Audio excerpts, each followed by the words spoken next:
All right, welcome back to the show. We go into a little overtime here on a Degenerate Friday edition of the Defo Show. Jeff DeForest, Mike Luby Lubitz, and it is literally always a pleasure to welcome this gentleman to the program. Adds an element of distinction to the show that we otherwise could never even hope to achieve.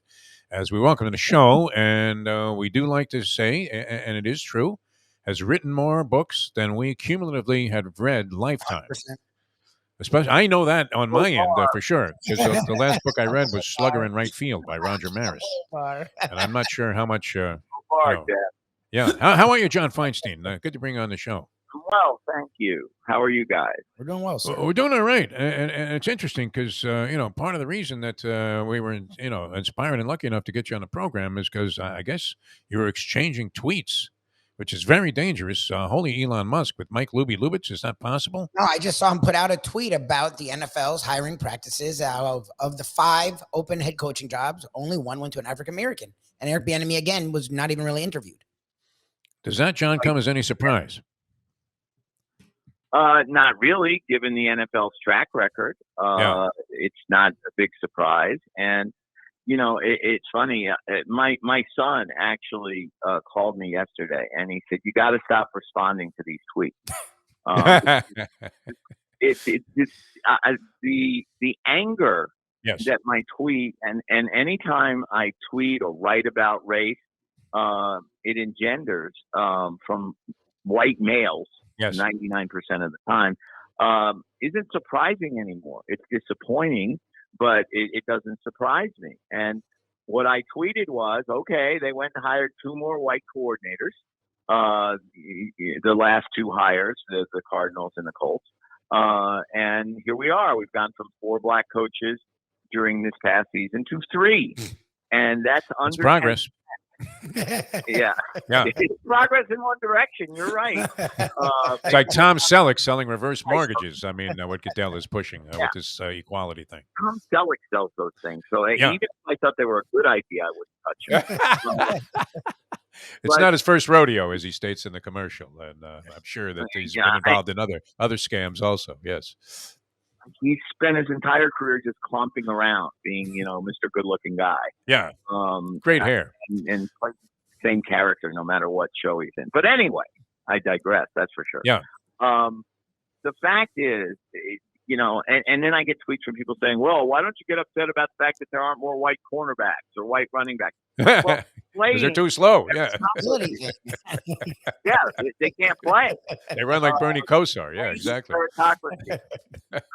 Hiring coaches, front office guys, that's something the owners decide, and it can be arbitrary. Sometimes it's not.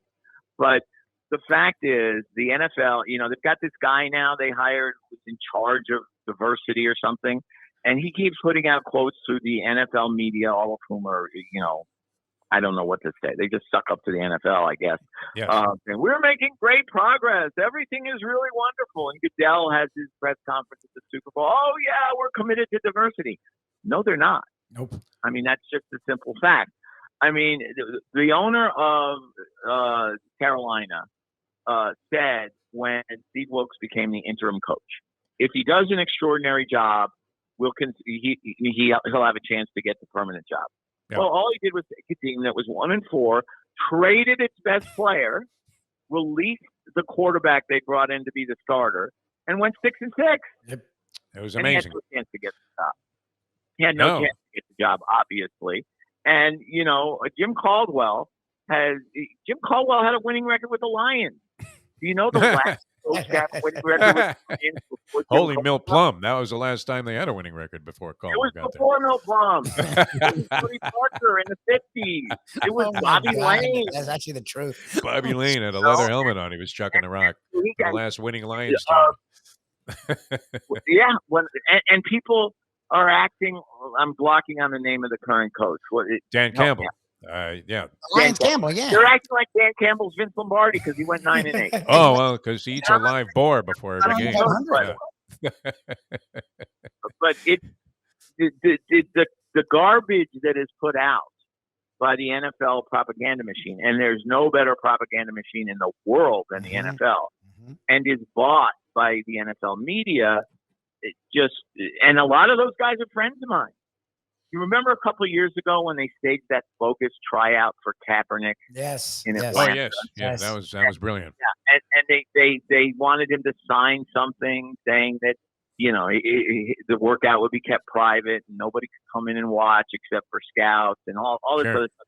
And he finally said, no, I'm not doing that. I'm going to go to a high school on the outskirts of Atlanta, and I'm going to show everybody who shows up what I can do. Yep.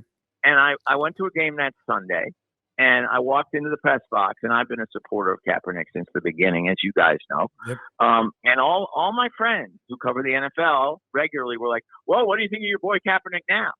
And I was like, I think that he didn't want to be bullied by the NFL. Yeah. And there was no way anybody was going to sign him anyway. We all know that. And that's the problem, is that, you keep reading about the NFL and how they're trying to make progress with diversity. And they've hired, I think there are now 5 or 6 team presidents. Team presidents have no power. No, no one knows who they are. Voting for the owner. I mean, they hired a guy named Jason Wright here in Washington, and you want Jason Wright to succeed. He's clearly a bright guy. He's articulate. He's African American, and he's nothing but a toady for Dan Snyder. Nothing. That's annoying. And it's the most. What's the most important job for an NFL team? The coach. Yep. Especially when he has input into the personnel with the GM. Got John Feinstein with us here, and of course, I wrote the book "Raise a Fist, Take a Knee," and talked about the plight of African Americans, Black people in the National Football League. A lot of interesting character studies in that book. Another brilliant offering from John Feinstein. What did you make of this whole thing overall, though? I mean, there were a lot of strange aspects to the Super Bowl, including the fact that usually the offensive coordinator of the winning team, I mean, even if he blows a Super Bowl like Kyle Shanahan did, flat out is the sole reason why his team lost a Super Bowl game that they otherwise would have won in a walkover. He got a head coaching job out of it. So the very same defensive coordinator that Bienemy smoked with his whatever halftime adjustments he made that he was responsible for, if there were indeed adjustments, but they did obviously come with a different attack. While Philadelphia's defensive coordinator runs no blitzes against a hobbled Mahomes. And, essentially allows them to march right down the field and then run the same play at the goal line from opposite sides of the formation.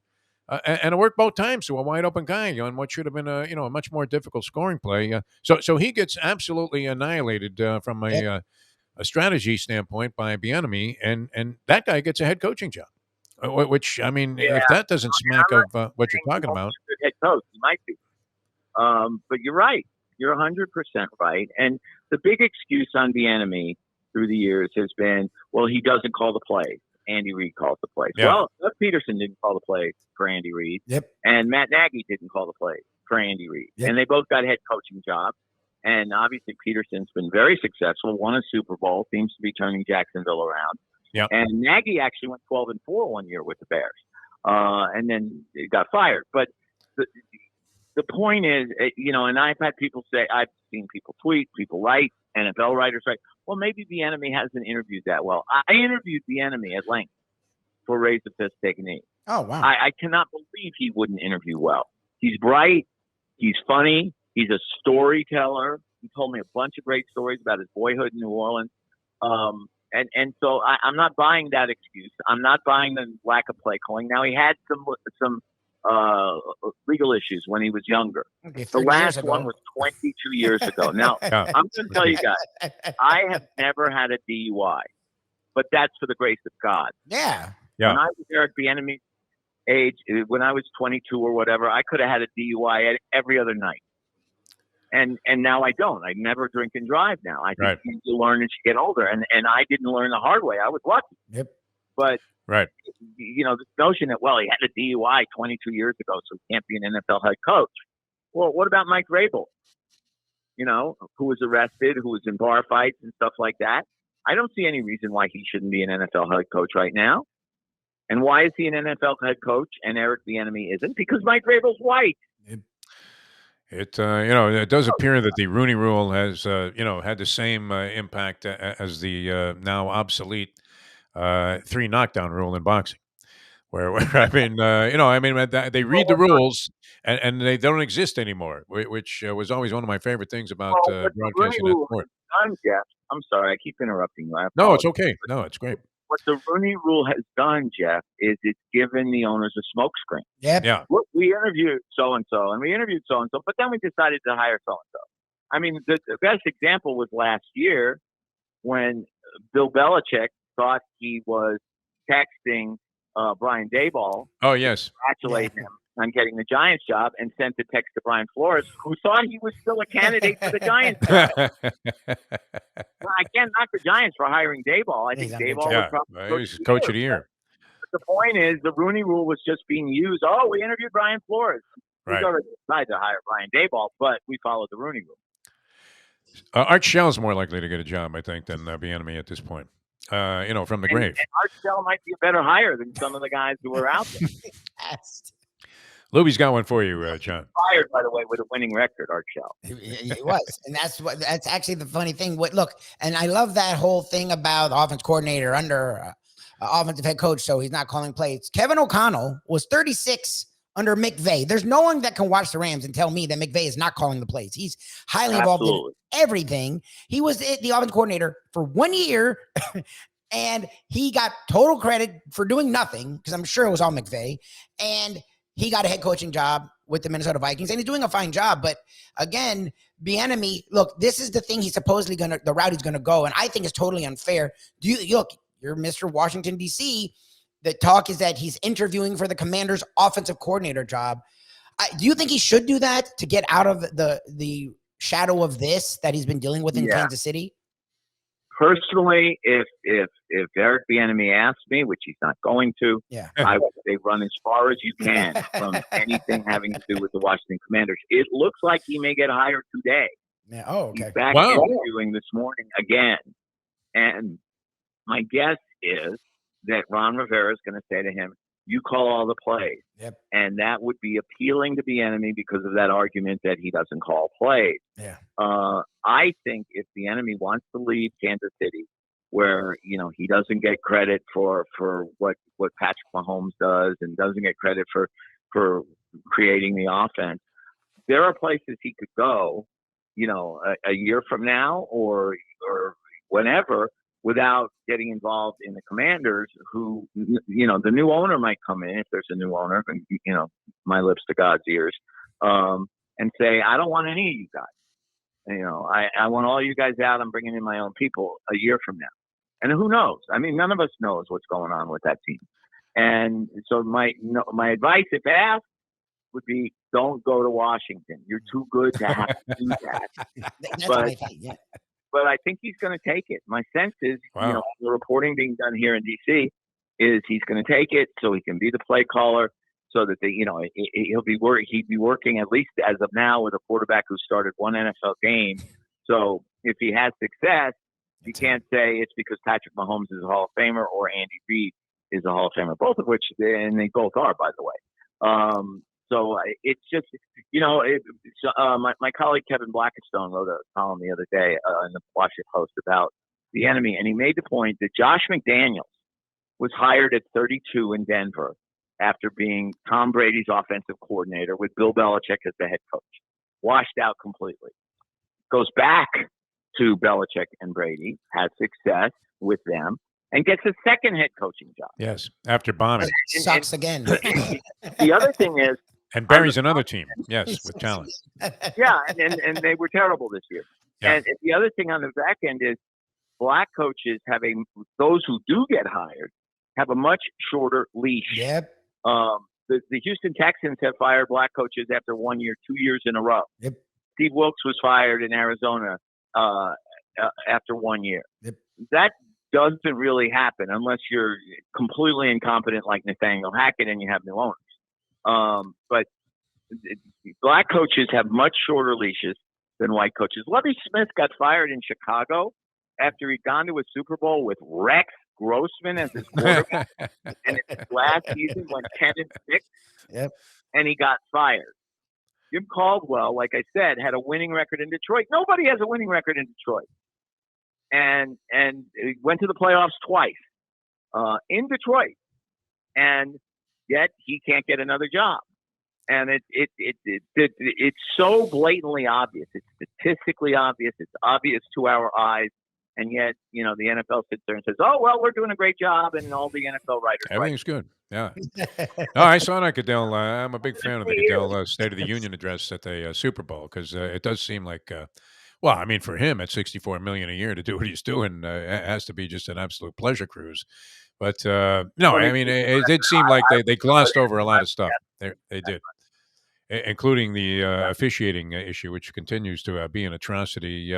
I think Bienemy needs like Barry Scheck because his fate kind of reminds me, especially if he does take this sort of parallel move here to go to Washington, where he doesn't have near the talent, but needs to sort of get out of the stigma that he's not the man that's actually in charge. Which, as you said, John, this would establish. But he's like that guy that the DNA evidence has already exonerated. Yep. But he's still in prison somehow because, and Scheck is there every day in front of the cameras going, this is a travesty of justice. How is this man still incarcerated? He's innocent. I'm telling you, he's innocent. And, he just doesn't end up getting shot. But the thing is, yes, the enemy's sort of become the symbol of this. Yep. But there are a lot of other very good black coaches who get passed over. They get interviewed for the room. And Brian Flores would come to mind. Frazier with the Bills had one stint and is never going to get another freaking job again. Well, I'm blocking again on a name, but the guy who was the Tampa Bay coordinator, Leftwich, Brian Leftwich. Oh yeah, Brian Leftwich. He's been knocking on his door supposedly forever. Fired. Yeah, it's like his fault. And Todd Bowles gets the job, and he was never overwhelmingly inspiring to me as a head coach. Todd Bowles, Luby liked him at one point, but I think we saw he almost looked detached from what was going on the sidelines. Yes, that's almost like winning a Super Bowl, going 10-6 with the Jets. Ryan Fitzpatrick as a quarterback. Well, and to your point too about how they don't give these guys much leeway. I mean, Flores, is told, and I don't know, where this eventually went in terms of substantiating it, but it seems believable that Stephen Ross, whether he was joking or not, as he later kind of alluded to, told this guy, listen, we just hired you. You finally cracked through all of these barriers here. I mean, and you're a minority head coach in the NFL. This is your first job. You got to prove yourself, but I want you to lose every game. And I'll tell you why. In fact, here's like $100,000. Just go ahead and lose every game. And, he won remarkably that year, 5 games. Miami. You guys are in Miami, so you know better than I. But if you were sitting on a jury and you had to believe Brian Flores or Stephen Ross, who would you believe? Oh, well, I mean, that's an easy one. It's like you, having to testify about the credibility of Dan Snyder. Well, no, Dan Snyder is actually better because he's always lying. Yeah, right. It's a Trumpian thing. Since he was bar mitzvah. All right, I have to get this one thing in for you. I appreciate your time, John, and then any current projects you have going, we want to know about. But the halftime show largely being panned.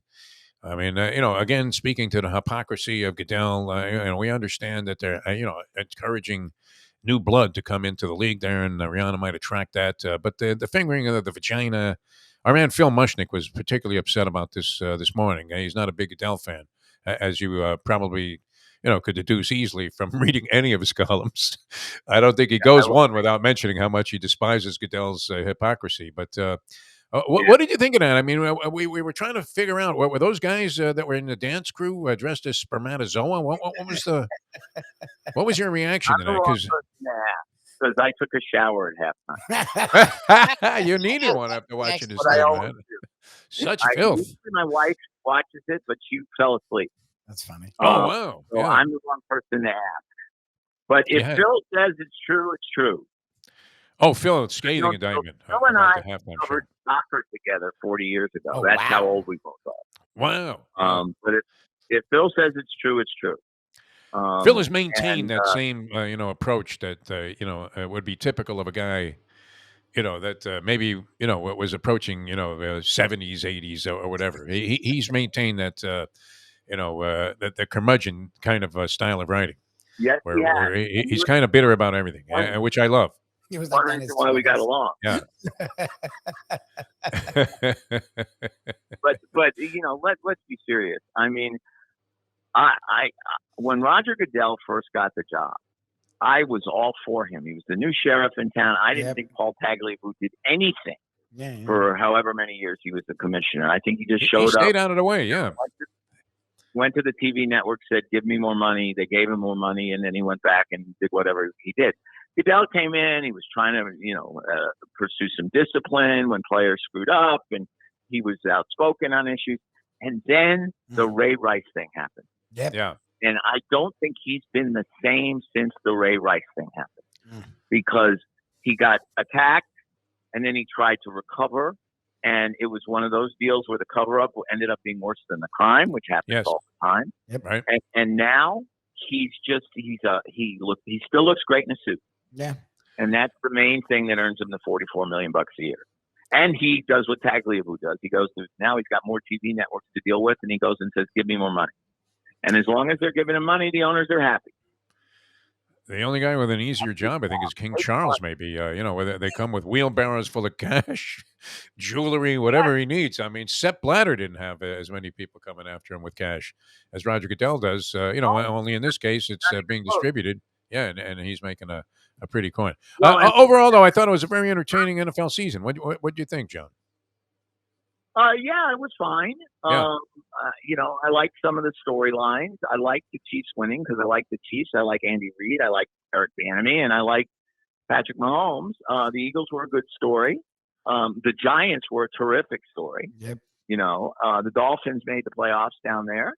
Even though they lost their quarterback, and there's certainly questions about his career going forward, which is so unfortunate. But sure, I mean, the NFL's issue to me is not entertainment. They are entertainment. That's why people watch the NFL so much. That and gambling. Yes. The NFL's issue to me is that they cover everything up. I'll tell you one quick story and let you guys go. Sure. I did a magazine on Goodell. I want to say it was 2008. It was a long time ago. And it was mostly a puff piece. New sheriff in town, doing things others hadn't done, blah, blah, blah, blah.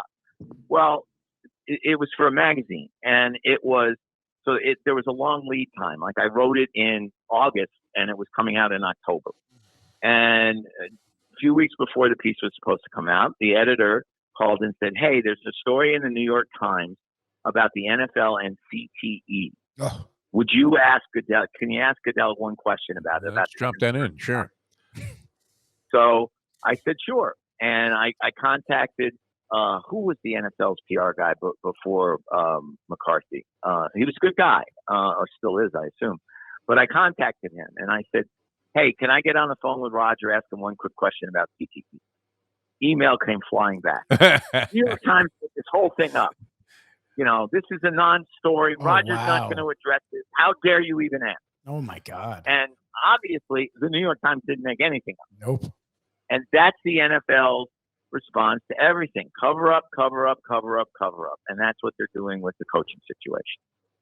Yeah, I mean, we had that experience with Nowitzki, the guy that first came out with this stuff, the Harvard guy that's been doing so much, in that regard. And we remember being on the Radio Row, and no one wanted to talk to this guy. He had like a little pamphlet out about CTE, and he was almost begging people to come talk to him.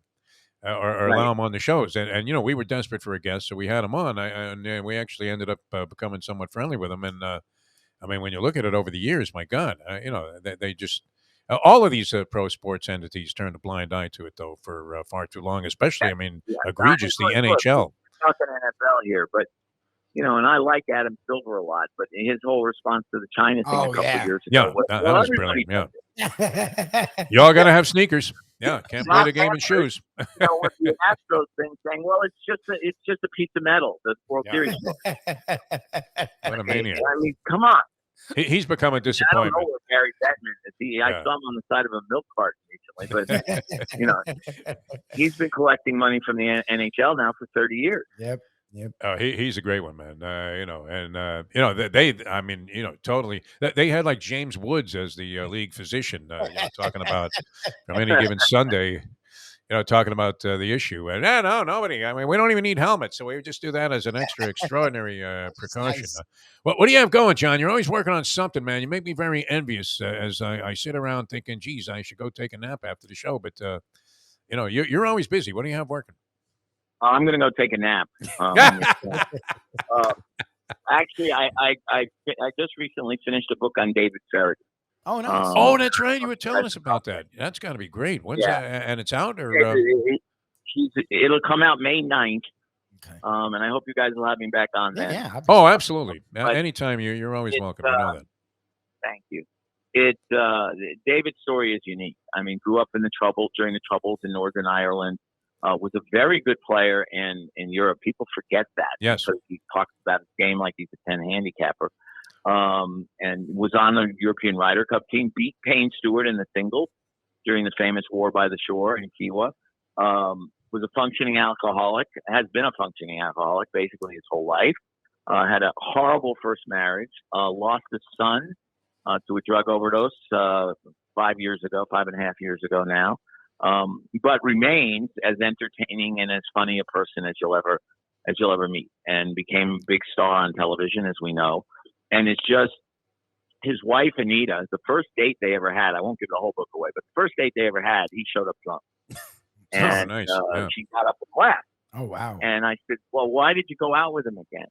And she said, because through, even through the alcohol, I saw a kindness in him, her word. And I just thought that that it was worth a second chance. They've been married 27 years now. Wow. But the point being that, and she made an interesting comment. She said, David's gotten a lot of mulligans in life because of that. And in researching the book, I found that to be true, that people see him as not only a kind person, but as somebody, Rory McIlroy said, David is at his best when he's focused on someone other than himself. That's his best self. And there are a lot of examples of that in the book. There are also a lot of funny stories. Yeah, his interview show on the Golf Channel was great. I loved watching those programs. Yeah, he really was terrific at it. Non-golf yeah.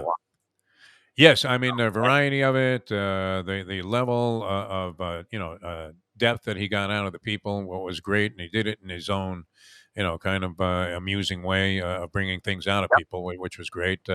And as a commentator, I mean, I was a big fan of Gary McCord, but I think Faraday, as you said, he kind of brought that everyman Shankopotamus viewpoint to it, and was able to illustrate the game, to people that understand what it's like to duck hook everything, like you were Gronkowski in that FanDuel kicking competition. And it was Gary McCord, by the way, who is one of Faraday's closest friends, who brought Faraday to CBS. And a great move, He more or less discovered David. Yeah, he's great. I really enjoy. I'm looking forward to the book. I hope we can schnorr for a copy. Because money's a little tight since we moved to the video streaming. But no, I mean it's going well, and you help make this possible. So we certainly appreciate you coming on the show anytime, John. And I'm happy. Thanks so much for being with us. I'm glad you're on Twitter. Stay on Twitter. Don't listen to your son. Stay on Twitter. Don't let these bums suck out of making your statements. It's always good too that the Proud Boys are dominating Twitter. As they're on trial, they're worried about what you're saying about the NFL coaching situation. Right, exactly. Yeah, exactly. and it can't possibly be that race is involved, because race has never been a problem in our country. Never. Oh no, not here. Only dates to 1619. Exactly. Well, we've gone backwards, if anything. I mean, we're here in Florida, man, under the auspices of Ron DeSantis, that's the point. who wants every kid to have a gun in his hand, but doesn't want you to read about Roberto Clemente. I mean, come on. What are we talking about here? A banana republic, if there ever was one. That's why I would say he's your governor. He is. Well, not ours, but unfortunately, that's the way it is. Tallahassee's a long way from South Florida, as you know. That's very true. All right, thanks. Drive, I know. Yeah, but it's like centuries away in terms of thinking. I know. Stone Age I've up been there, and I've done that, and I've driven through Central Florida too. Same thing. Anything north of Palm Beach, maybe even a little bit into Palm Beach. All right, John, we love you, man. Thanks so much. Appreciate you coming on the show. It's always a pleasure, my friend. And can't wait for the new offering to be out there on the market. And we'll talk soon, John. Thanks, guys. Take care. Thank you. Thanks a lot, John Feinstein, man. That